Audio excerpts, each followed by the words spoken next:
So I started in the Mersey Forest. Well, I came to the northwest about 30 years ago, straight from university. And it was a bit of it's a bit of a shock, really. It spoke a different language, and I didn't really think I'd be up here very much at all. But yeah, 30-something years I've been in the northwest, and this is an image of the area that the Mersey Forest covers. That's on the front page of our forest plan, and it's an area that I now consider to be home, and I'm really proud to be living in the northwest. And in that time, I have seen an amazing amount of change. And so I'm going to talk a little bit about the landscape scale change that I've seen. And then those of you who are particularly got good eyesight, you can see the Liver building, the Dreams in St Helens. We've got the clock face on the left of Chester, the River Mersey running through it, red squirrels from Sefton. There's the wildflowers around Knowsley. So this is a pictorial image of what's of the Mersey Forest in our plan that was created in 2014. So this is a little bit about what I'm going to cover this evening, and so we'll have a chat through, and then we can have lots of questions afterwards. So first of all, I'm going to start off with what is the Mersey Forest, and it's a little bit more complex than you might think. So we're not, if you like, an organisation. It's actually a place. So we have a place called the Mersey Forest, and this is the extent of the Mersey Forest. So we covered the local authority areas stretching as far north as Southport and Sefton, all the way down to Middlewich and across into Cheshire East now. Cheshire East and Wirral have just joined the partnership, so we're delighted that we can now say that we cover the whole of Merseyside and Cheshire. So we have a place called the Mersey Forest. If you look on the OS maps, you'll see the Mersey Forest. And if you're walking around in woodlands, you'll see signs that say part of the Mersey Forest. And what's important about that is that we have a plan. So the image I showed you on the beginning, the previous slide, is taken from the Mersey Forest plan. And it's a document, and it's actually a really important document, even though it's beautifully written and presented. And I can't take any credit for it. It was done by one of my colleagues, Susanna Gill. And the important thing about this document is it's embedded within national planning policy. It's a material consideration in the NPPF, which is a little bit of a mouthful, but what it means is it has teeth within planning, which means you're able to use that to ensure delivery on the ground. So it talks about if you have an approved forest plan, it's a material consideration. So we're really pleased that there is this golden thread right through from government, right through then into the local plans, and then into the delivery on the ground across these areas. So that's the place of the forest with the plan. And then it's a partnership. And that's really the key thing. So it is a partnership of local authorities, and the local authorities I just showed you on the previous slide there, as well as Wirral and Cheshire East. And as well as the local authority partners, we have Natural England and Environment Agency and Forestry Commission from the DEFRA family. And there's a really tight partnership. It's a legal agreement between all of those partners. And Helen spoke before about sitting on the steering group. And that's how we're governed. So we have a councillor, a member from each of the local authorities, and they are accompanied by an officer. And the steering group meets 4 times a year and steers the direction of the forest, provided it fits in with the approved forest plan. And then in the middle, very small, is the forest team. So the forest team is put in place by those core partners to deliver the forest plan. And then we work with wider partners. So I think it would be fair to say that our definition of partner is anyone who wants to play. So we really we open our arms and work with people from across the different sectors. So we work with people within the health sector, with schools, with hospitals, but also with businesses and large landowners as well, including infrastructure providers and obviously with funders. So we have to raise all our own funds. We have some core funding from the local authority partners, and then we use that to gear up with funding from a whole range of different sources. So some of our funding is very small, so it can be something like Tesco bags or a small amount of a water roll, sort of £10,000 or so. And then we have larger amounts of funding that we bid for, whether it's a European scheme such as Urban Green Up in Liverpool, or funding directly from DEFRA or other European funding. So there's a whole range of funds. And only about a year or so ago, I think we were managing 39 separate funds, which is very difficult in order to make sure that you don't match funds that shouldn't be matched with others, and that you manage the expectations of the funder and deliver the outputs at the same time. We're really grateful for all the funding that we get, because without the funding, we couldn't deliver the forest plan, which is to increase the amount of trees within the forest and help landowners to do that and to manage woodlands. So that's a little bit about sort of the structure. What do we do? Well, we transform places. And I said before, when I moved up to the Northwest 30 years ago, I went to St Helens in my first week, and I really didn't quite understand why on earth I'd come up here. It was a bit of a shock, really, to the system. I'd come from leafy Kent when I was at university and moved up here, and I was questioning whether I'd made the right move at the time, to be honest. And as you can see below, so this is an area called Collier's Moss in South St Helens. And over that time, there's a whole pattern of natural regeneration and some small amounts of planting has completely transformed the area just north of the M62 and south of St Helens town centre. I mean, it's been a programme of many partners called Wasteland to Woodland, which I sat on in my previous life. And it's, looking back now, 30 years from what it was like, it's really hard to believe that the landscape hasn't always been the same way that it is now. And sometimes we forget. So it's good that we have reminders such as the Dream statue on Sutton Manor, just along the 62, that reminds us that, that hill wasn't always there. It was a working coal mine, and nature has taken over as following closure of the pits. And it's an amazing area, all connected woodlands along that area. So it's developing into a forest park to attract people for recreation, for walking. And the idea is to get as much infrastructure there as possible. And I suppose, like many places, these local woodlands have seen a huge increase in popularity over the past year. They've always been there, over the last sort of 30 years they've been created, so that they haven't perhaps been as discovered as they would be when people are able to travel and disappear off in their car to Delamere or to the Sefton Coast or other places, actually being forced to stay at home and look at at your local neighbourhood. Lots of people have discovered the community woodlands that have been planted and created over the last 30 years right on their doorstep. And that's been good, but there's also been a few negative sides as well, as I think people can understand. So that's transforming places. But because we're a community forest, we transform places with people. So that's a really important part of what we do. And this is a photograph of Junior Park Run that took place on this very site that I showed you before. So it is all about working with people to transform our woodlands and our landscape. So that's why we always the whole community forest bit for us is really important.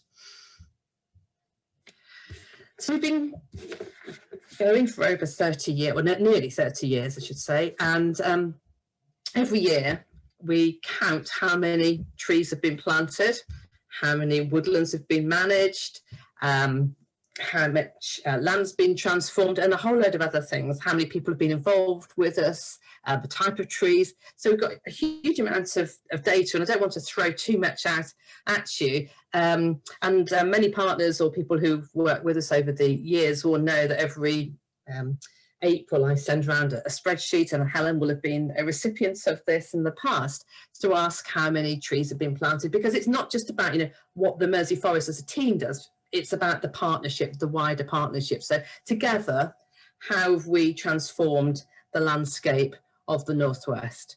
And I think the one that for me is really key is the one about doubling woodland cover and achieving 3 times more tree planting than the England average. So that shows the additionality of having a community forest on the doorstep. So yeah, nearly 10 million trees, not to get there too keen, but the nice one is around 20 trees for every single child born since 94. And that was when the forest plan was approved. So that's a few stats for you. And we have, within the plan, we have a whole, we have a number of policies. So I'm not going to go through the document, it's available online.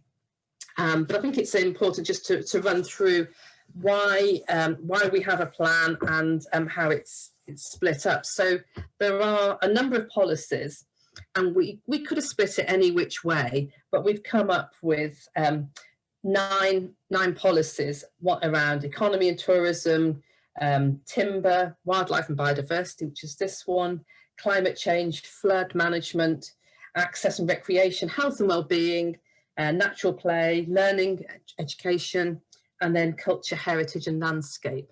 And it's very easy, as many people will know. You can sort of go through a ecosystem service approach, time to look at the benefits that we get from our natural environment. And so the one that I thought it'd be useful to pick out tonight is the one around the wildlife, biodiversity and ecosystem. So I'm going to talk a little bit about some of the work that we do in this area. So this is what it says, that we will ensure that the planting and management of trees, woodlands and associated habitats has a positive impact on biodiversity, which is quite a challenge, I have to say. So we are working very much to having a plastic herbicide-free approach to our planting over the next few years, and have put things in place to deliver that at the moment. We do not plant everywhere all of the time, so it's about having those mosaic of habitats, those areas where it's suitable for not planting.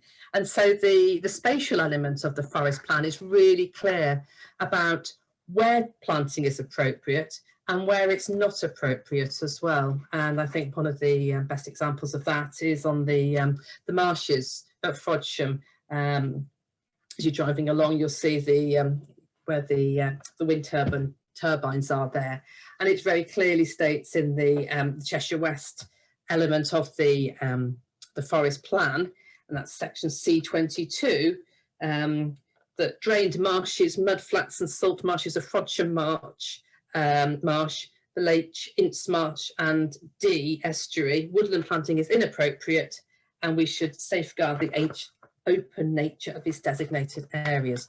So as you can see, it's really clear to say what we're planting and where we're planting, but equally where we're not planting as well. So I'm going to talk a little bit about how we work at a range of scales, just to put things into context. So this is a map showing England's community forests, and Mersey Forest is one of England's community forests that was set up and announced by actually the Countryside Commission back in 1990. I remember hearing the announcement of these community forests and wondering what on earth they were, never thinking for one moment I'd be working for one. And they were set up by the Countryside Commission, so not by Forestry Commission, interestingly enough, to tackle areas of greatest need. I think these days we'd probably say something around sort of levelling up and things like that. But they were very much set up to work in areas where there'd been lots of previous heavy industry that had then since closed down and left areas of deprivation. So you can imagine areas such as, I showed you before, St Helens as well. There was lots of coal mining, glass extraction and waste disposal. But that's the same Forest of Marston Vale. There was lots of brick making, so large voids, then followed by landfill. People may remember some of the issues in the sort of 1980s around Bristol as well. So across the country, there were these areas. There were also 2 up in the northeast as well. So these forests were set up by the Countryside Commission in an area to reduce the deprivation, to work with people to improve their environmental, economic and social well-being. Over the time, things have changed, so the government stopped funding the forests centrally, and some of the forests fell by the wayside, including the ones in the northeast. and other ones have sort of come to join, including White Rose Forest, which you can see, which covers Yorkshire, and Haywoods, which covers Hull. So we have this nice sort of band across the north of England, and that brings us nicely to a programme which you may have come across called the Northern Forest. So the idea of that is to create a forest in the same way that we've got the Mersey Forest as being in areas of open habitat as well, between Liverpool and Chester all the way across to Hull. So that's a sort of a schematic plan showing you the sort of the rough area with the M62 sort of along the middle. And in that time, over 25 years, the intention is to plant 50 million trees. Most people will remember the launch of the Northern Forest back in January 2018. It was on the Andrew Marsh show, and it completely took everybody by surprise. We work in partnership with the other community forest in the north, plus the Woodland Trust. So it's a plan that was put together. There was a big justification that went into the Northern Forest, and that was actually undertaken by colleagues within the Mersey Forest for the Woodland Trust and the other community forest, to evidence why there was a need and what the benefits would be for having this very large landscape scale approach to tree planting and other habitats. It was almost at the time, so you have the Northern Powerhouse, and it was this sort of the environmental arm of the Northern Powerhouse. But it took everybody, you know, everybody absolutely loved it. It hit every single mainstream and local newspaper and online news. And that's something that's never happened before, the Woodland Trust said. I mean, we deal very much on a local level within Merseyside and Cheshire, so for us it was, you know, it was quite a big thing. But even for national organisations such as the Woodland Trust, it was a massive thing. And I remember that following week, all the phone calls and the requests for television interviews and so on. So I mean, that was all the sort of the excitement at the time. But as time's gone on, you know, the trees are being planted across the whole of the Northern Forest, and the funding is continuing. So there was funding from DEFRA that's being continued. I think the key thing, again, it goes back to making sure you've got a hooking policy, and the Northern Forest was one of the key elements of the 25-year environment plan, as well as others. But that's the one that is particularly, that was the project that was used to launch the 25-year environment plan. And I think it's just at a really large scale. I don't think that the issues that the Northern Forest is helping to address is really any different from some of the issues that community forests and other environmental partnerships would look to address, including a focus on the climate and biodiversity emergency, health, developing a woodland culture, and also jobs and products as well. So we did a lot of work about where to do the planting, and we could probably spend quite a long time looking at that, but I don't want to spend too much time tonight, but there's lots of information about where the planting and the different scenarios. We know that to get the greatest benefit to the people in our towns and cities, primarily where the issues that we need to address here is to plant immediately around those areas. However, there was another scenario around sort of what's called a dash for carbon scenario. So if the government suddenly realised we had to do more around carbon sequestration, that there was another scenario where planting could be undertaken to get the greatest impact in short amount of time, taking into consideration all of the constraints upon the mapping. So we looked at all of the ecological constraints, and there's a huge amount of work that went into it. So we have these two scenarios. But I think the most important thing to say is, you know, the work goes on with the community. So no matter the fact it's called the Northern Forest, it's still very much led by the community forest with the Woodland Trust, who do lots of community engagement. So it's still keeping very much the principles of working with people rather than doing things to people.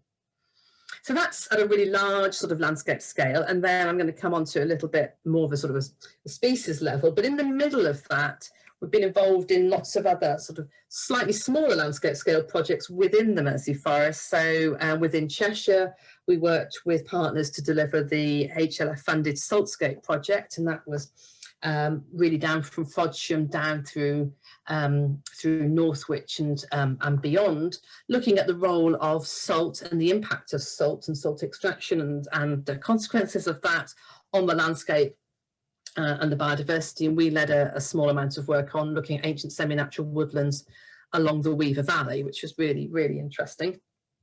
And then we get involved in sort of slightly larger scale and then that. So other projects are involved in Liverpool, so Urban Green, if I've mentioned before, and that's coming right down to how we can look at how nature can help us to adapt and to the changing climate. So that's really, really small scale in terms of interventions such as green walls and floating islands.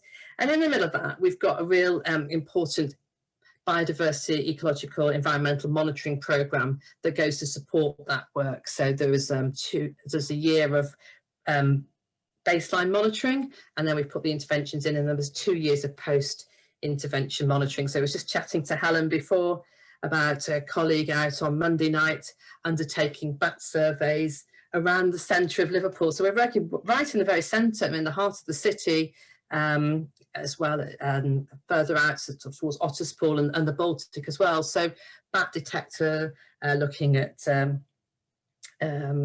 dragonflies and monitoring on all the pollinator species as well. So I have to say that tonight I'm up against Spring Watch, so thank you very much for coming along. And also there's a talk on the biodiversity monitoring of the Urban Green project over in Liverpool. So thank you very much for coming to this one. I'm going to talk a little bit about Cheshire and some of the work that we've done on this more species level project. So this is around the Bluebell recovery project we did with the Barrow Hall area. So working with a training, it's closed now, but it was a training hall for adults who've got learning difficulties to collect seeds, to then work in partnership with Cheshire Wildlife Trust to plant out the native bluebells as well. So when we're doing tree planting, a large part of what we're doing is to improve the biodiversity, increase the biodiversity of the woodland through woodland wildflowers. And that's a really good way of getting people involved as well. So it's something that can be done through different times of the year from tree planting.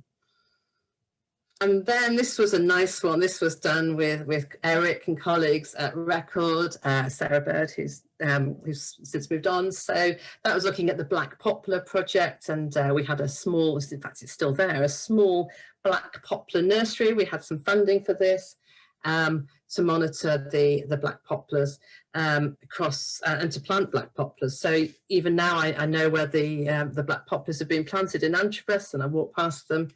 So it was a really good project. So this is quite different, I suppose, in the sense that this was a very sort of species level. So we go all the way from really large landscape scale right down to species level and sort of everything in between.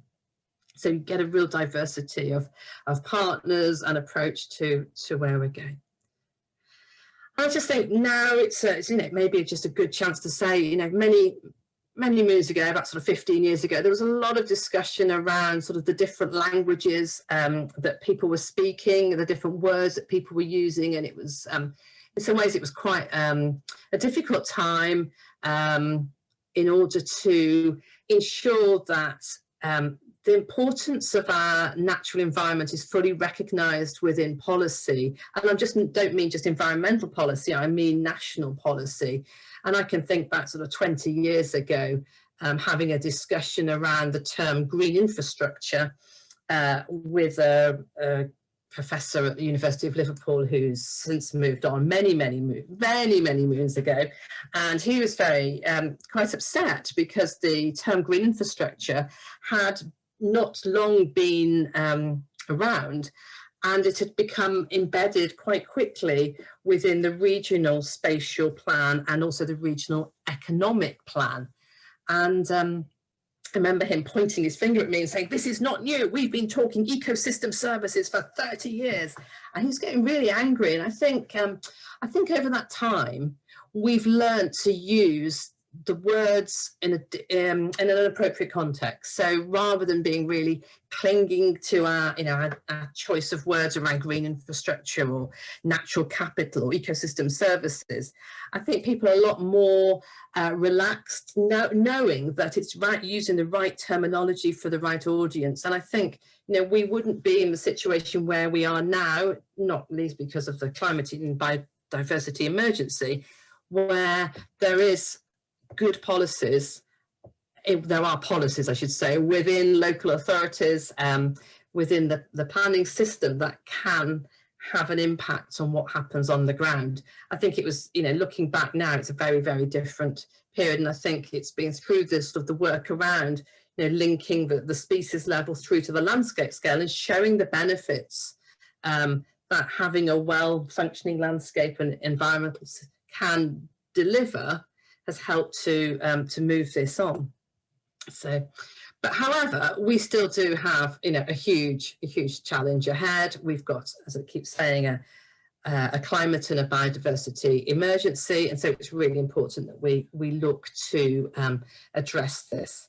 And I should say that planting trees is just one element of responding to climate and biodiversity emergencies. There's a whole range of things, and I'm not going to start to go through all of them, but I'm just going to talk a little bit about some of the work that we're doing at the moment. So we are part of a programme with other community forests across the country to increase the amount of woodland cover within those areas, so within the community forest, in those areas that are needing higher levels of woodland compared to elsewhere within the country. And this is just across England, so I'm not talking about what's happening within Scotland.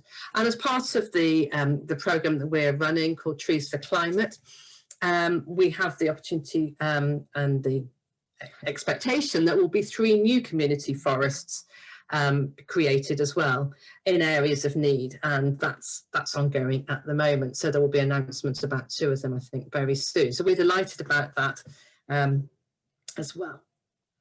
And this is some of the examples of the types of woodlands that we're able to support with the funding that we've got and other funding as well. So we have funding to create the Northern Forest that I talked about, plus Urban Tree Challenge Fund money, which came about, I think possibly as a result of what happened in Sheffield. So that's for different size trees. Hedgerows, I know we're coming up towards hedgerow week. I've always been a huge fan of hedgerows, very much the unsung heroes. And I think hedgerows are fantastic in terms of ecological connectivity, particularly in areas around the urban fringe. And so some of the work that we've been doing over the last few years is to look where we can connect those areas. And if it's not possible to do large-scale tree planting, particularly in urban areas, then hedgerows are really, really good. And if you get them to the right height in the right location, of course, they can help to mitigate against the effects of air pollution. So this is some of the reasons why we plant trees, and I think you can probably see there that, but I can rest assured that all of the reasons why we're here to do this. So there's some of the reasons. I'm going to talk a little bit about the health side of why planting trees and looking after our environment is good for us. And there's lots and lots of research and lots of data around it. And I think intrinsically we all know that being in nature makes us feel good. But just in case we needed the evidence, there's plenty around, and there's this infographic shows as well.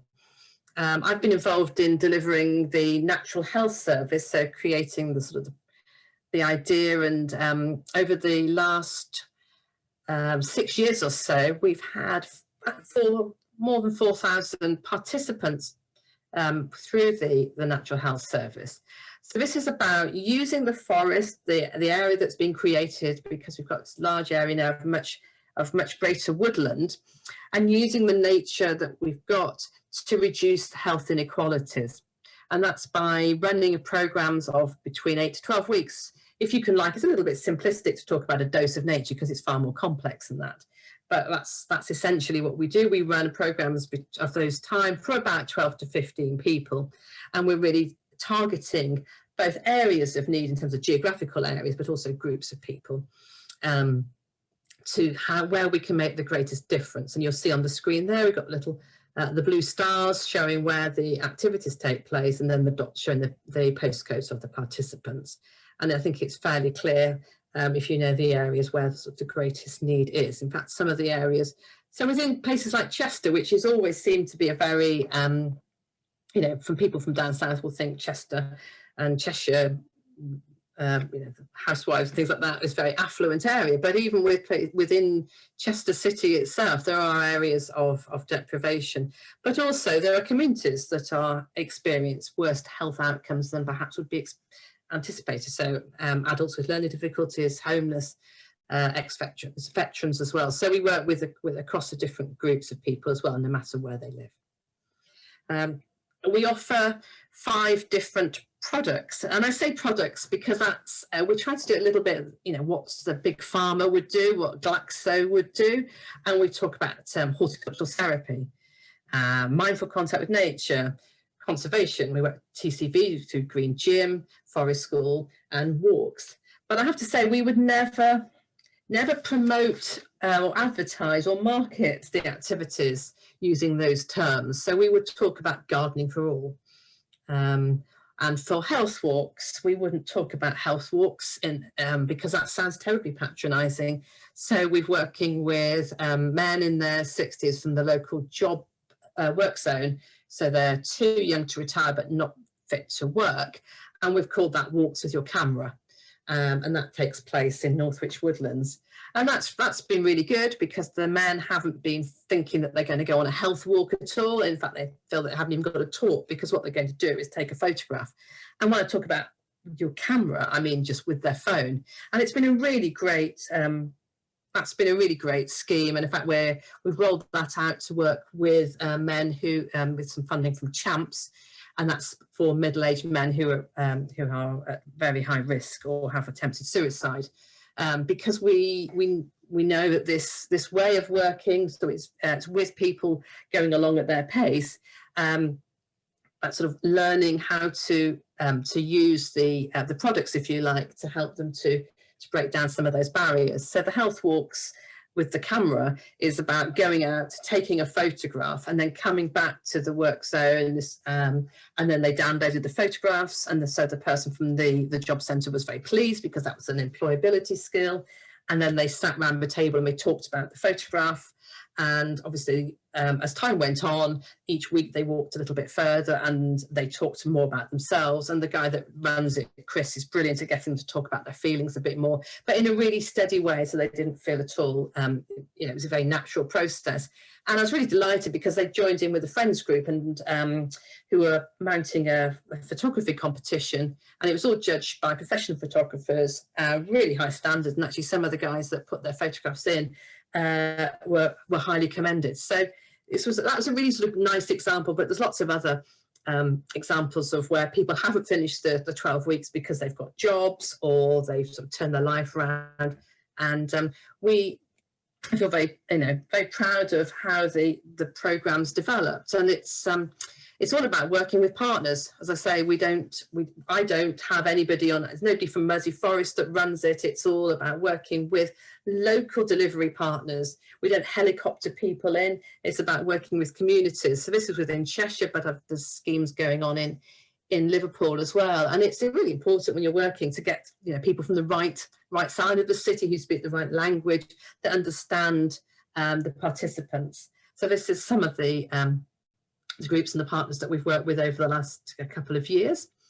It's really important to be able to show that the participants and to funders that it's having an effect. And the whole monitoring and evaluation is quite a tricky thing to do.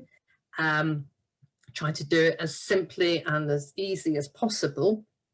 But I think the stats showing a 12% improvement in mental well-being and then an increase in physical activity. We know that the two are really, really closely linked as well. And we know that they started off with a really low baseline compared to the national average as well.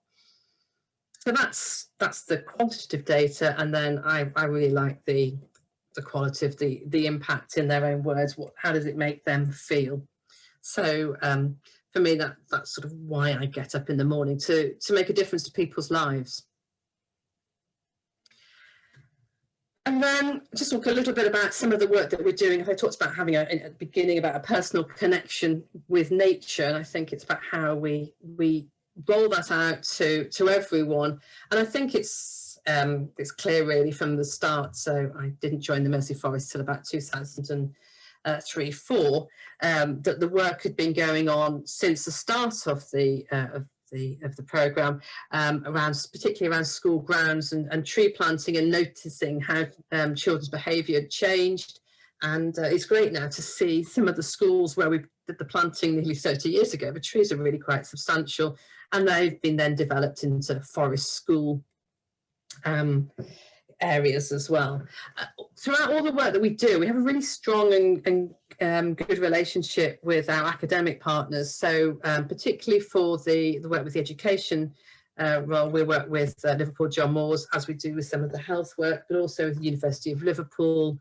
We're talking to the University of Chester, and involved with programmes at Hope University. So really wanting to support and engage with our local academic partners to get some good data, but also to work with in terms of writing papers as well.